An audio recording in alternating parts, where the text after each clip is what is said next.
그래서 사실 불교는 이제 부처님이 깨달으신 연기법을 우리가 올바로 깨달아가는 것이 굉장히 중요합니다. 그래서 제가 수년 전에 붓다가 깨달은 연기법이라고 하는 책을 이제 냈었죠. 그런데 그 책은 제가 전남대학교에 있을 때 그 전남대학교 출판부를 통해서 냈던 책인데 아무래도 대학 출판부다 보니까 좀 더 책을 적극적으로 홍보하지도 못하고 그저 아는 사람이 알아서 찾아가서 사가는 그런 형식이 되었습니다.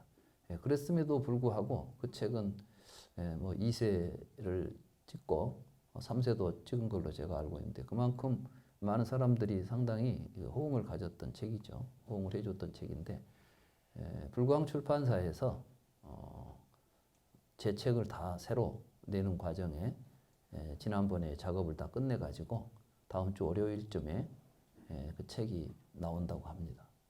그래서 이제 그 책에 대한 간단한 좀 소개를 할까 합니다. 솔직히 말씀드리면 오늘 사실은 이 강의가 끝나고 불광 측에서 저하고 인터뷰 형식으로 그 책에 대한 소개를 좀 하기로 했었어요. 근데 보니까 뭐 시간도 많이 늦어지고 있고 그래서 제가 여러분들에게도 또 그 책에 대한 간단한 소개를 좀 올릴 필요가 있겠고 그래서 제가 이 이야기를 하면 이제 이 이야기를 발췌해 가지고 그 불광 미디어에서 내 책을 소개하는 용도로 쓰고 싶다 그래서 강의 시간에 잠깐 좀 이야기를 하면 좋겠다 그래서 제가 지금 이야기를 합니다. 양해 바랍니다.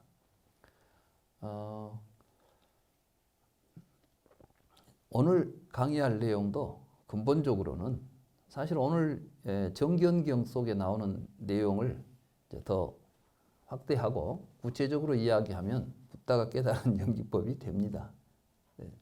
사실 저는 불교 공부를 하면서 다른 종교는 뭐 깊이 알고 말 게 없어요. 읽어보면 금방 다 알겠더라고. 성경이 꼭 누구 설명이 필요합니까? 태초에 하나님이 천지를 창조했다는 이야기를 이해하는데 누가 설명해 줘야 합니까? 아, 그랬는가 보다고 믿으면 합니까? 아주 간단해요. 우리가 하고 있는 건 전부 이 산자나띠어 세계에서는 별로 어려운 게 없어. 왜냐하면은 그 사람이 알고 있는 개념과 내가 알고 있는 개념이 일치하니까 무슨 말을 한 줄 그냥 알아들을 수 있죠. 근데 불교가 어려운 이유는 뭐냐 하면 우리는 산자나띠 하고 있는데 그거 하지 말고 아비자나띠 하라는 이야기를 해주는 거예요. 그러니까 산자나띠밖에 할 줄 모르는 우리가 볼 때는 그게 무슨 말인지를 못 알아들어. 색즉 시공 그러면 색이라는 말하고 공이라는 말은 개념적으로 모순된 말입니다. 색을 만약에 물질이라고 한번 생각해 봅시다. 물질이라는 것은 시간과 공간 속에 존재하는 것입니까? 비어 있는 것입니까?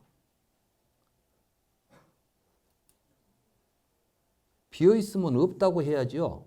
그러니까 색이라는 말하고 공이라는 말은 서로 일치하는 말이에요. 모순되는 말이에요. 모순되는 말이기 때문에 색즉 시공 그러면 미친놈이다 이렇게 말하는 거예요.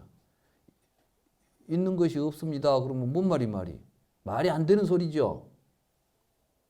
그런데 불경에서는 색즉 시공 이렇게 이야기를 해놓으니까 근데 뭐 이런 이야기를 하신 분이 다 훌륭한 분 같은데 그분이 정신없이 한 소리는 아닌 것 같고 이게 무슨 뜻인고 모르는 거야. 그래서 이제 불교가 좀 어려워져 있고 저도 제가 올해 보니까 딱 50년 됐더라고요. 제가 1970년에 처음 불교 공부를 시작했으니까 50년째 공부를 하죠.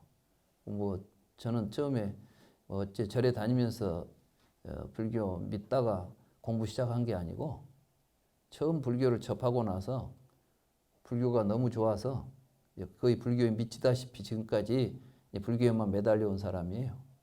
근데 그때 부처님 깨달음이 도대체 뭘까?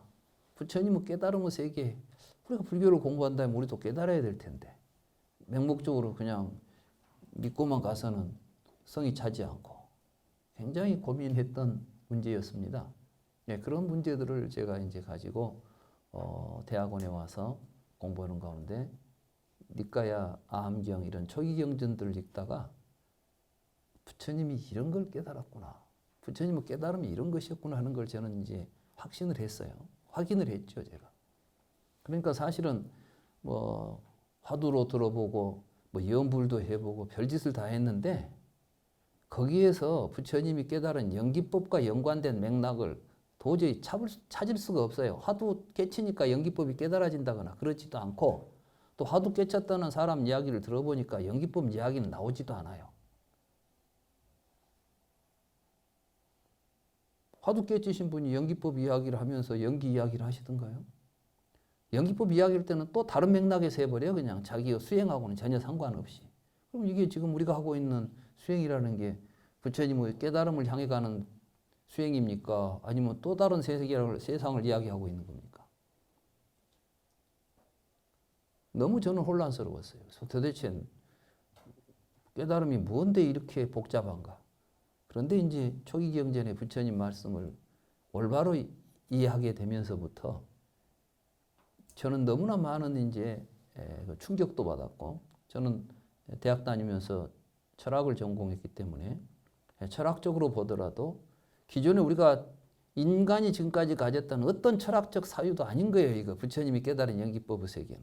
그러니까 인간의 이 지적, 우리가 수천 년 인간이 가지고 있었던 지적인 능력을 가지고도 부처님을 깨달으면은 10분의 1, 만분의 1에도 미치지 못하는 이러한 어마어마한 세계가 새로 열린다는 것을 저는 이제 보게 되고, 거기로부터 이제 제 공부나 제 삶이 이제 확실한 방향을 잡게 됐죠. 그리고 지금까지 저는 단 한 번도 그 선에서 이탈하지 않고, 제가 이제 박사 논문 쓸 때니까 36, 7대인 거예요. 이때 이제 박사 논문 썼을 때 그 박사 논문이 바로 제가 그런 걸 이제 경속에서 보게 되고, 그걸 이제 학위 논문으로 썼던 거니까 그 뒤로 지금까지 저는 이 생각이 뭔가 좀 잘못됐구나. 경전을 읽어가면서 그때 부처님의 깨달음이 이런 것이라고 느꼈던 것들이 잘못됐다고 근본적으로 잘못됐다는 생각으로 가본 적이 없어요. 뭐 제가 제 생각을 고집해서가 아니라 항상 저는 제 생각에 대해서 고집하는 게 아니라 이게 정말 정당한가에 대해서 제가 저에게 묻습니다. 그렇기 때문에 저는 기존에 불교 공부를 해가지고 다른 사람들이 우리에게 알려준 불교에 대한 지식을 많이 가지고 있었지만 나는 내가 알고 있는 이 지식이 과연 진실한 거인가에 대해서 내가 스스로 반문했을 때 불만을 가졌기 때문에 거기에 만족하지 못하고 더 이제 부처님 경전에 깊이 들어가려고 노력했던 것이죠. 그래서 아무튼 이제 그러한 여러 가지 그 과정을 거쳐서 이제 연기법이라고 하는 것에 대한 이해를 제가 하게 됐고, 그런 걸 지난번에 이제 지금부터 한 25년 전쯤에 이제 불교 방송에서 불교 교리 강좌를 좀 해달라 해가지고 이제 그 교리 강좌 했던 게 불교와 이해와 실천이라는 책으로 나왔고, 그 책이 다시 절판이 돼서 이제 출판사가 문을 닫아서 그 책이 나오지 않게 됐어요. 많은 분들이 불교 이해와 실천을 또 좀 내놔라고 하는데, 그때 100일 동안 원고를 쓰면서 100일 동안에 쓴 책이에요. 그 불교 이해와 실천이 1권, 2권, 2권인데, 그래서 그 내용을 다시 정리하다 보니까 하나는 이제 불교를 전체적으로 이해할 수 있는 그러한 내용이고, 하나는 연기법과 그 연기법에 근거해서 실천해서 깨달아가는 과정을 제가 이야기했더라고요. 다시 100일 동안 강의했던 그 원고를 정리하고 내가 불교 이해와 실천이라는 책을 다시 정리하려고 보니까, 그래서 한꺼번에 2권의 책보다는 단행본으로 2권을 만들어내자. 그래서 이제 불교란 무엇인가, 붓다가 깨달은 연기법, 이렇게 제목을 나누고 그동안 섞여 있던 내용들 가운데에서 같은 종류끼리 다시 분류를 해가지고 책을 새로 낸 게 불교란 무엇인가, 그리고 붓다가 깨달은 연기법, 이 2책입니다. 다행히 불광 출판사에서 지난번에 불교란 무엇인가라는 책은 이제 다시 재출간해가지고 아마 그 책이 그 전에 또 다른 출판사에서 냈었어요. 그래가지고 그 다른 출판사에서도 삼생가를 찍을 정도로 많이 이제 책이 나갔기 때문에 불광에서는 찍기는 찍지만 많이 팔리리라고 기대를 안 했답니다. 그런데 의외로 또 불광에서 찍어내니까 더 많이 잘 팔린다네요. 지금도 잘 팔린답니다. 그건 이제 불광에서는 이야기고, 아무튼 불교 붓다가 깨달은 연기법은 불교 이해와 실천을 기본으로 해서 이제 붓다의 연기법이 구체적으로 무엇인가를 이해해가는 데는 훨씬 더 심도 있게 불교를 이해할 수 있는 책입니다. 그러면 구체적으로 내가 이 붓다가 깨달은 연기법 속에서 본 연기는 도대체 구체적으로 무언가 하는 문제 아니겠어요? 부처님께서는 연기에 대한 설명을 하셨습니다. 어떻게 하셨냐면 여러분들이 잘 아시다시피 차유고 피유, 차기고 피기 이런 말 아시죠? 이것이 있기 때문에 저것이 있고 이것이 일어나기 때문에 저것이 일어난다. 이런 말로 표현하지 않습니까? 근데 저는 지금까지 이제 그 해석을 보니까 이것이 있으니까 이것이 있다. 그래가지고 항상 이것과 그것으로 인해서 일어나는 저것을 이미 기존에 있는 어떤 두 개의 사물로 생각하더라고요. 그러니까 이것이 있으니까 이것이 있다 이렇게. 그리고 이것이 일어나니까 그 다음에 이것이 일어난다 해가지고 이걸 항상 보면은 A와 B라고 하는 두 개의 사물 사이의 시간적 공간적 관계로 생각하는 거예요. 연기를. 그래서 말도 이것이 있으니까 저것이 있다고 했고 이것과 저것은 동일한 것은 아니죠.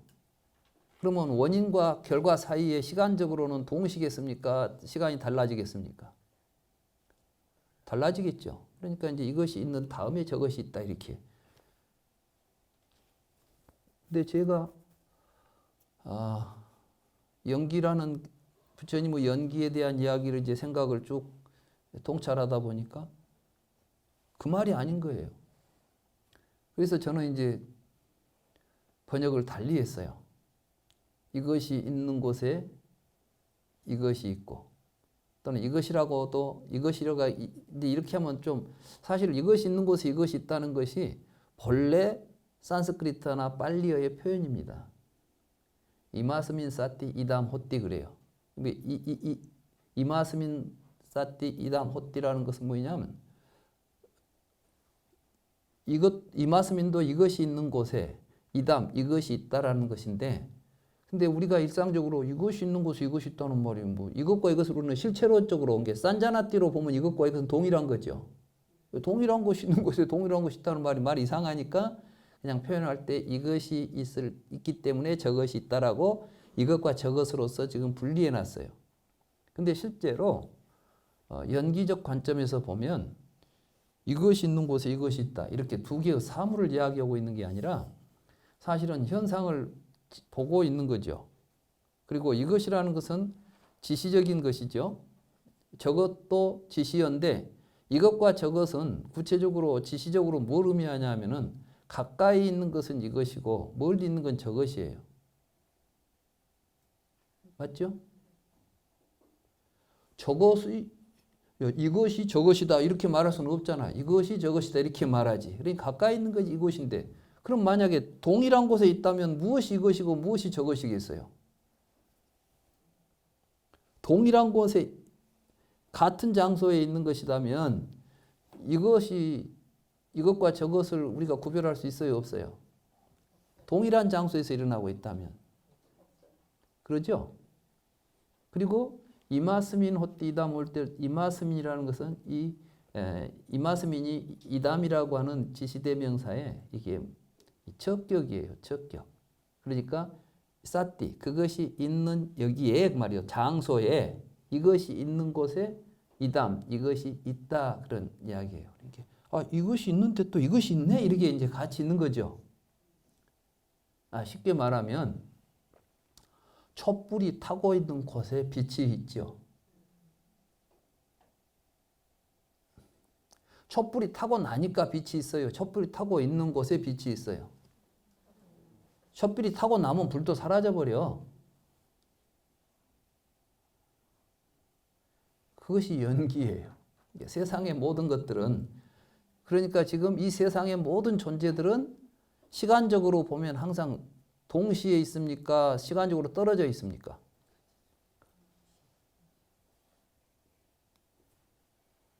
쉽게 말하면 이 세상은 항상 지금 여기에 같이 연기하는 구조로 항상 함께 있어요. 이것이 있은 다음에 이것이 있는 게 아니야. 지금 여기에 항상 함께 있어. 그럼 우리가 지금 살고 있는 이게 세상의 모든 것은 시간이 우리는 흘러가는 것처럼 착각을 해요. 과거라는 시간에서 현재라는 시간에서 미래를 흘러간다고 생각하지 않아요. 흘러가는 시간을 보신 적 있어요? 어디로 흘러가요? 있다는 지점은 항상 여기예요. 아까는 있었던 것이고 있었던 건 지금 없어요. 항상 지금 여기 있는 거예요. 그런데 지금 여기 있는 이것은 시간까지도 과거 시간을 같이 끌어안고 있는 시간이에요. 그러니까 과거라는 모든 것들이 지금 현재라는 현존 속에 지금 인연으로서 동시에 드러나고 있는 겁니다. 미래도 지금 여기로부터서 미래도 연결되어 있지 단절되어 가지고 이놈이 저리 가는 시간이 아니에요. 이런 이야기들이 불교의 연기적 구조이기 때문에 의상조사 법성계가 그래서 의미가 있는 겁니다. 거기 보면은 일념즉시 무량겁, 무량원겁 즉일념 그러죠. 그러니까 무량겁이라는 것은 과거, 현재, 미래라는 긴 시간이라고 생각하지만 그건 바로 지금 현존에서 일어나고 있는 한 생각이 일어나는 자리에 무량한 시간이 그 속에 들어있기 때문에 이거 둘이 아닌 시간이에요. 우리는 근데 시간조차도 싼자나 떼버리는 거야. 과거, 현재, 미래라는 개념을 가지고 잡아놓고 있어요. 그러니까 연기를 올바로 보게 되면 사실은 시간에 과거, 현재, 미래라는 시간조차도 실상이 없다는 걸 알겠죠. 그래서 이제 금강경 같은 데서 과거심도 불가득이요, 현재심도, 미래심도 불가득이요, 현재심도 불가득이다 이런 이야기가 나오는 겁니다. 우리가 얼른 들을 때는 말이 뭔 말이에요? 과거도 없고 미래도 없고 현재도 없다면 시간이 없다는 이야기인가? 거기 시간 없다는 이야기 했어요? 우리가 분별을 해놓은 과거, 현재, 미래라는 시간이 우리가 잡으려고 보면 실질적으로 우리가 이것이 과거라고 붙잡을 수 있는 시간은 없는 거예요. 지금 여기에서 과거는 있으면 과거가 아니지. 미래도 없으니까 미래고 없으니까 과거예요. 근데 없는 것을 있다고 보고 있는 게 우리들이지. 맞죠? 그러니까 사실은 그런 이야기들이 어디서 나오냐면 연기의 도리에서 나오는 겁니다. 대승경전에서 하는 이야기든 어디서 하는 이야기든 부처님은 모든 말씀은 그 부처님이 깨달은 연기의 도리에서 세상을 보게 되면 그러한 모습들로 볼 수밖에 없다는 이야기예요. 그러니까 이것이 있는 곳에 이것이 있다야. 그러니까 지금 아버지가 있는 곳에 아들이 있는 거예요. 아버지가 먼저 있어갖고 아들이 있지 않아. 아들 없는 아버지 있어요, 없어요? 근데 우리는 아버지가 아들을 낳았다 해가지고 아버지가 먼저 있어가지고 아들이 뒤에 나온 것처럼 생각해. 그런데 세상은 아버지가 있으니까 아들이 있는 것이고 아들이 있으니까 아버지가 있는 거야. 그러니까 아버지 있는 곳에 아들이 있고 아들이 있는 곳에는 아버지가 있어야지. 아버지 없는 아들이 있겠어, 없겠어? 그죠? 그러니까 이제 이것이 있는 곳에 이것이 있어요. 그러니까 이것과 이것은 사실 한 곳에 같이 있으니까 서로 너는 너고 나는 나대로 있는 거예요. 의존해서 함께 있는 거예요. 예, 그러니까 이걸 보고 빠띠자. 의존하려면 함께 있어야 되겠어요? 따로 있어야 되겠어요? 내가 누구한테 의지하려 하는데 그 사람은 이미 없어져 버렸는데 내가 거기다 의지할 수 있어요? 없어요? 빠띠자 싸움빠따라는 것은 빠띠자라는 것은 의존하면 의존해서 함께 우빠다 나타난다는 거예요. 그러니까 아버지와 아들은 아버지가 먼저 있어갖고 아들을 낳아준 게 아니야. 아버지가 아들을 낳았다고 생각하니까 종속적 개념이 돼요. 그 다음에 이제 뭐가 되냐면 아버지의 뜻에 아들은 따라야 돼. 이게 이제 우리가 가지고 있었던 전통적인 부자지간의 관계예요. 근데 요즘 현대 사회가 되니까 그 관계가 유지가 됩니까 안 됩니까? 아들이 좋겠어 싫겠어? 나도 내 인생을 살아야 되겠는데 아버지가 너는 아버지 뜻을 따라라. 아버지 뜻을 따르지 않으면 불효자다. 그래 놓으면 이제 나는 다른 거 하고 싶어도 아버지 하란 거 먹고 살아야 되잖아. 그럼 그 인생이 어떻게 되는 거예요? 그럼 아버지가 그 인생 다 책임질 거예요? 책임도 못 지면서 아버지 뜻만 따르라 하면 뭐가 되냐고. 그러니까 이제 그런 가부장적인 권위가 강화되어 있는 가정에서는 문제아들이 생겨. 세상은 또 이제 유교는 이제 지나가 버린 이야기인데 우리의 생각은 유교 속에 갇혀 있어요. 이제 유교적 산자나띠를 하는 거지. 그렇게 되면 이제 현대적 산자나띠 하는 사람하고 과거의 산자나띠하고 현재의 산자나띠가 서로 만나면은 화해가 되겠어요? 불화가 되겠어요? 불화가 돼. 그러니까 요즘 일어나고 있는 사회적 갈등을 가만히 이렇게 보고 있으면은 다 보이는 거예요. 이런 것들이 다 산자나띠 때문에 일어나는 것들이구나. 여러분들의 가정 문제도 그러니까 부처님의 깨달음의 관점을 가지고 바라보시면 어디서 문제가 있는지를 아는 거예요. 근데 우리는 내가 갖고 있는 관념, 이것을 절대하죠. 요거 옳다고 생각하는 거예요. 버릴 수가 없는 거지. 그래서 이제 이것이 있는 곳에 이것이 있다. 그러면 이것과 이것은 동등합니까? 서로 차이가 있습니까? 아버지가 있는 곳에 아들이 있다. 그러면은 아버지와 아들의 관계가 평등한 관계겠습니까? 차별적 관계겠습니까? 그러니까 불교에서는 아버지와 아들의 관계가 평등한 관계예요. 아버지와 아들뿐이 아니야. 이 세상의 모든 존재는 다 같이 평등한 관계야. 자, 이 노동자와 사업자, 말하자면 노사간, 사용자와 노동자 사이에서 노동자 없으면 사용자 있겠어요, 없겠어요? 근데 사람이 그래요. 내가 사업체 만들어가지고 너한테 직장을 줬잖아. 그러니까 내가 우선이에요. 사용자 입장에서. 그러면 이제 노사관계가 불평등 관계가 되죠. 불평등 관계가 되면은 좋은 회사가 되겠어요? 갈등이 있는 회사가 되겠어요? 절대 좋은 회사가 안 되지. 근데 사실은 노동자 없으면 사업자가 있을 수 있어요, 없어요? 그러니까 노동자와 사업자는, 노사는 사실은 둘이 아닌 거예요. 한 몸인 거예요. 그렇다고 해서 노동자와 사용자가, 노동자가 사용자는 아니지요. 이걸 보고 불이라고 그래. 같다는 말 안 써요. 같은 것이 아니라 불이적 관계를 평등 관계라고 보는 겁니다. 이게 연기 관계예요. 세상의 모든 것은 각자 달라. 다르지만 평등해. 왜? 의존하고 있으니까. 아시겠어요? 그러니까 부자지간을 평등한 관계로 우리가 인식을 하고 본다면, 자, 우리는 어떻게 해야 되겠어요? 아들을 볼 때 아들은 무엇을 하고 아들이 무슨 생각을 하고 있는지에 관심을 기울여야 되겠죠. 또 아들은 아버지가 무슨 생각을 하고 아버지의 의도에 대해서 관심을 가져야 되겠죠. 그래서 상호 관계를 갖고 서로 깊은 관심을 가지고 이런 관계를 보고 이제 자비라고 그래요. 자비. 서로 아버지는 아버지대로 사세요. 자식아 너는 너대로 살아. 이건 개인주의고. 그러니까 우리는 지금 이 옛날 이 유교적인 부자지간의 관계를 이제 해체하고 나니까 뭐가 되어버리냐면 개인주의가 돼가지고는 아이고 자식도 내 마음대로 못해. 알아서 해보라. 너는 내가 너를 낳은 죄가 있으니까 내가 교육이나 시키고 밥은 먹여줄 테니까 네 인생 네가 알아서 살아라. 나는 내 인생 살아란다. 이런 식이 이제 되는 수밖에 없잖아. 맞죠? 그럼 그게 좋아요, 안 좋아요? 좋은 것도 같고 안 좋은 것도 같고. 지금 우리가 이렇게 애매하게 살고 있는 게 애매하게. 맞죠? 우리 전부 애매하게 살잖아. 그러니까 행복한 것 같기도 하고 옛날보다 좋은 것 같기도 하고 안 좋은 것 같기도 하고 뭐가 이상해요 지금. 뭔가 둘 다 잘못된 거예요. 불교는 뭐예요? 너 없으면 내가 없고 나 없으면 네가 없으니까 네가 그러니까 아들의 삶에 대해서 우리가 관심을 가져야 돼, 안 가져야 돼? 부모의 삶에 대해서는 우리는 상호의 관심을 갖지 않으면 안 돼요. 그러니까 이제 부모님도 나이가 연세가 들으셔가지고 애정 같지가 않으시구나. 그러니 내가 이제 부모에게 해야 할 일이 무엇인가를 생각할 거 아니에요. 자식에 대해서는 자식이 저런 뜻을 가지고 있었구나. 그렇다면 내가 아버지로서 우리 아들에게 내가 해야 될 일이 뭘까? 해줄 일이 뭘까? 서로 줄 걸 생각하는 거예요, 이게. 받을 걸 생각하지 않고. 서로 주면 그게 좋은 거예요. 보시가 다 좋은 거야. 근데 서로 기대를 하면 안 돼.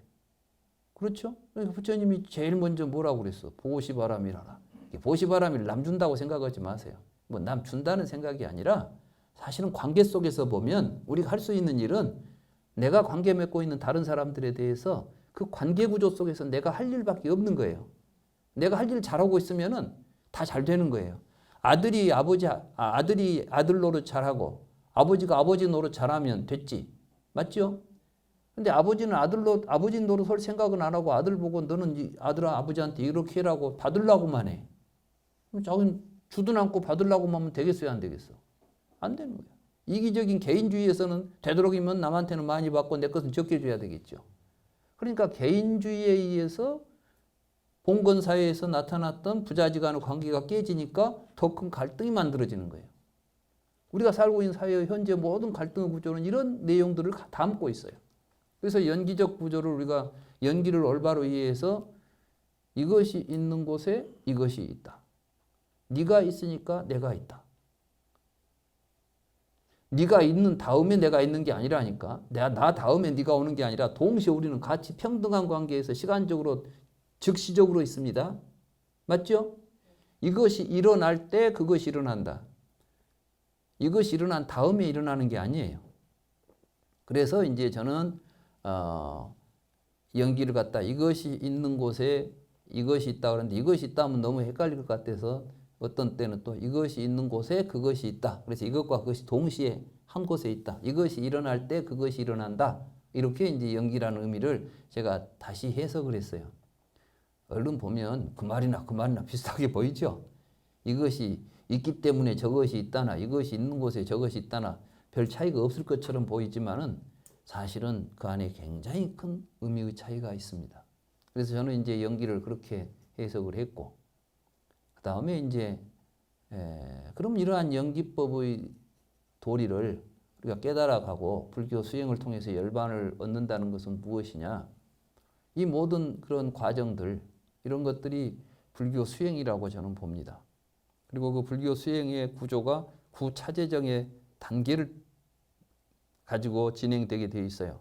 구차재정이라는 것은 초선, 이제 욕계에서 말하자면 이 구차재정의 선정은 이 세상을 3계라고 하는 구조로서 보는 겁니다. 그럼 이 세상은 어떤 세상이냐면 중생들의 세계. 사성제 가운데서 말하면 고진멸도 가운데 말하면 고성제.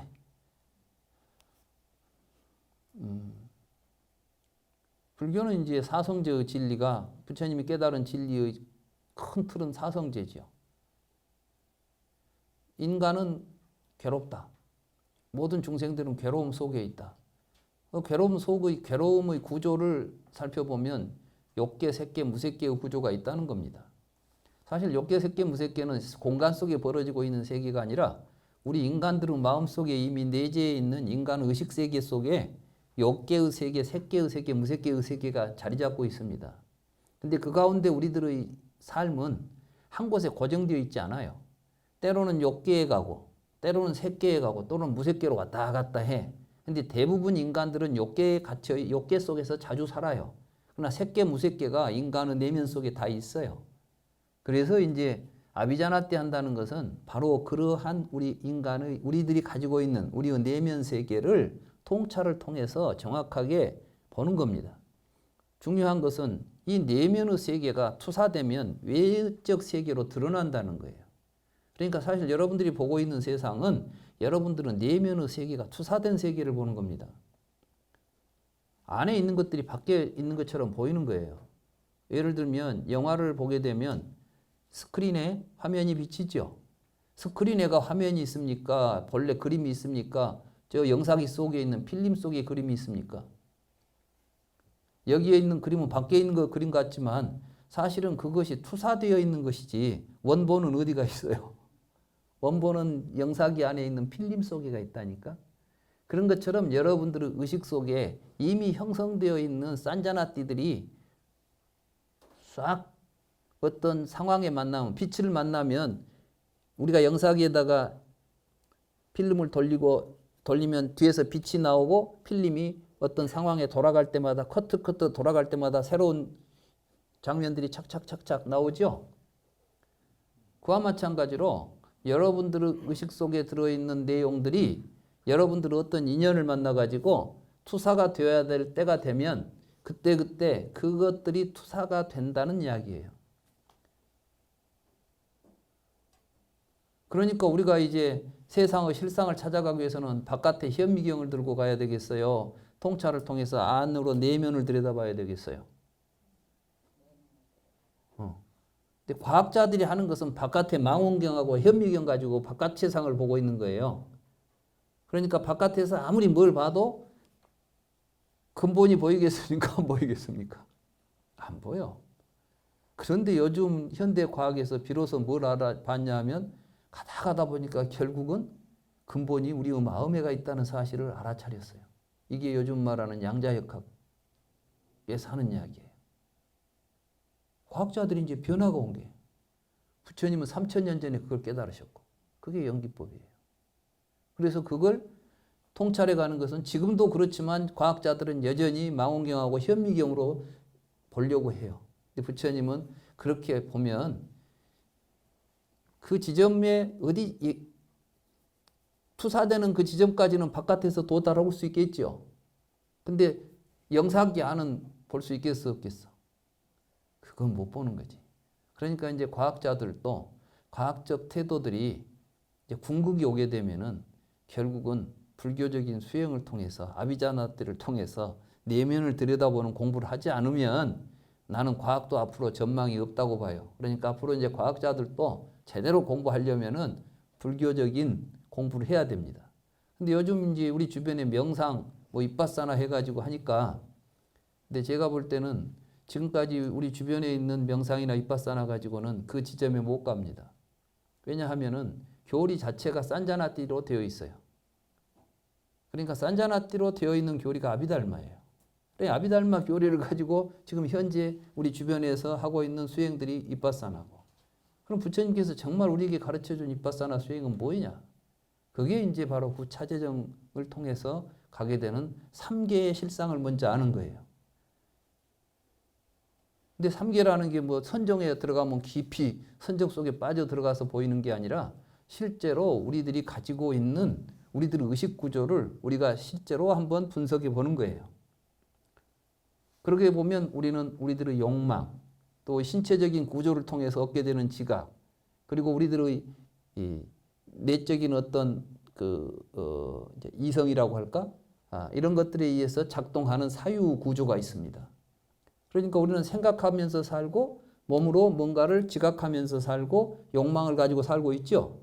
모든 인간은 그 가장 중요한 건 이 안에 있는 사유 구조가 사실은 지각을 규정하고 지각에 의해서 욕망이 발생한다는 거예요. 예를 들면 똑같은 사물을 보고도 사실은 욕망이 다르게 나타납니다. 예를 들자면 다이아몬드가 뭐인지를 모르는 꼬맹이들은 다이아몬드하고 알사탕을 갖다 주면 뭘 집어가겠어요? 예?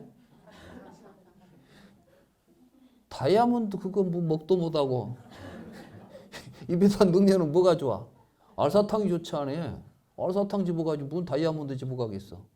그런데 만약에 다이아몬드를 아는 사람이 알사탕하고 다이아몬드 놔두고 뭐 가질래? 그러면 뭘 집어가겠어?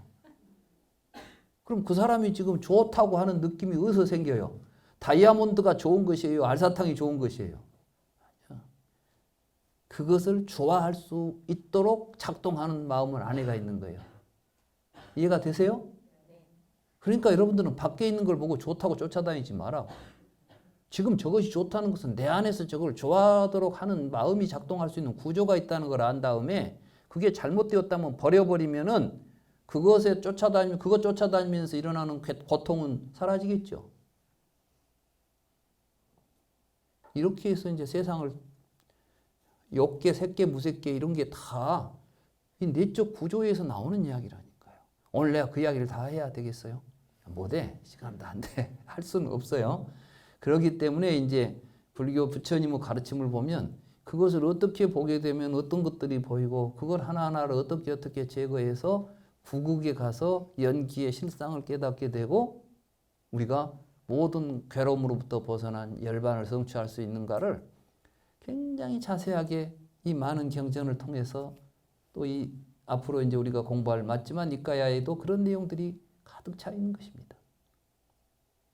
그래서 이제 구차재정에 대한 구체적인 수행이 이 12연기라고는 깨달음과 어떤 연관이 있는가를 사실 내가 그 책에서 이야기하고 있어요. 뭐 제 자랑은 아니고 그런 구차재정 수행과 불교 교리의 관계, 연기법의 관계 이런 것들을 제가 이제 아마 아직까지 그걸 그렇게 해놓은 책이 없을 거예요. 아비달마에도 그 내용은 없습니다. 구차재정 내용이 12연기하고 연결되어 있다거나 뭐 깨달음은 세계로 가는데 어떤 단계를 거쳐 가야 이런 이야기는 아무도 그 관계를 낸 적이 없습니다. 그렇기 때문에 사실은 그 부분에 있어서도 이 붓다가 깨달은 연기법의 책은 그 가치가 결코 작다고 할 수는 없습니다. 그런데 사실은 이제 그런 내용들은 붓다의 철학이라고 지금 나와 있는 그 제 박사 논문 아함의 중도 체계라고 하는 책에 이미 이제 나왔던 것인데 그때는 박사 논문이니까 아주 학술적으로 논 것만 제시해가면서 엮어놨던 것을 좀 더 사람들이 이해하기 쉽도록 이제 설명을 곁들여 가면서 해설을 많이 붙였기 때문에 붓다의 철학을 보기보다는 이제 연기법을 이해해 가는데 초보적으로 이해하기는 붓다가 깨달은 연기법 책이 훨씬 좋습니다. 그래서 사실 지금부터 약 30년 전에 이제 청화 스님이라고 아시죠? 청화 스님을 누가 나보고 가서 인사를 드리면 좋겠다 그래서 그때 이제 아함의 중도 책이 막 출간되어서 나왔죠. 1991년도에 나왔으니까 지금부터 횟수로 지금 29년 전이겠네요. 맞죠? 근데 그 책이 나오고 얼마 안 돼서 이제 그 태안사에 그때 주석에 계실 때 가서 인사를 드리러 갔더니 이제 소개를 했어요. 저를 이제 스님에게 소개시켜준 분이 그때 전남대학교 법과대 학장이었는데 그분이 이제 이중표 박사입니다. 그러니까 스님이 벌떡 일어나서 내 손을 잡으면서 이 박사님께서 이렇게 구차재정에 대해서 이렇게 소상하게 잘 밝혀주셔서 우리 수행자로서는 너무나 반가운 소식이고 감사합니다. 그리고 내가 그래서 깜짝 놀랐어요. 이 어른이 무슨 내 책을 읽었나? 읽으셨다는 거예요. 그리고는 그 다음에 이제 나보고 태안사 선원에 그때 이제 결제 중인데 일주일 동안 이걸 강의해 주시오. 아마 우리 한국의 조계종 선방에서 결제 기간 동안에 강의한 사람은 나밖에 없을 거예요. 본래 선방에는 결제 기간 동안에는 오직 참선만 하고 화두만 들어야지 강의를 못하게 하잖아. 그래서 강의를 했어요. 그 내용을 가지고. 근데 처음에 그 스님들이 대단히 불만을 많이 가졌대요. 선방에서 무슨 놈의 처사한테 강의를 들으라고 하냐고. 그것도 스님 앞에 뭐 거사가 와가지고 선방에 앉아서 강의한다는 게 말이 안 되지. 그때 내가 30 몇 살 때인데 40살인가 39인가. 그러니까 근데 큰 스님이 조실 스님이 하시라 하니까 안 할 수도 없고 할 수도 없고 그랬던가 봐. 그래서 이제 회의를 했답니다. 그래가지고 1시간 들어보고 들을 만하면 계속 듣고 아니면 그만두자. 근데 1시간 하루 강의를 들었는데 끝까지 듣더라고. 다 들으셨어요. 그리고 나서 이제 그분들이 이 강의를 그 내용이 굉장히 이제 사실은 우리가 수행한다고 하지만 굉장히 막연하잖아요. 근데 이제 이런 내용들을 알아야만 이렇게 하는 게 수행이구나. 이렇게 해야 되겠구나. 이게 이제 길이 보이는 거예요. 그랬던지 선전을 많이 해줘가지고 송광사, 해인사, 통도사 뭐 이런저래서 이제 강의해달라고 이제 강원에서 막 부르기 시작하더라고. 사실은 그만큼 실제로 수행을 해보신 분들 또 하시는 분들에게는 이 연기와 구차재정의 관계 이걸 알고 수행해 간다는 거 이것은 정말 불교 공부에 있어서는 결코 이게 없이는 불교 공부를 사실 할 수가 없는 겁니다. 그런 점에서 상당히 좋은 책입니다. 책 선전을 내가 너무 많이 했죠.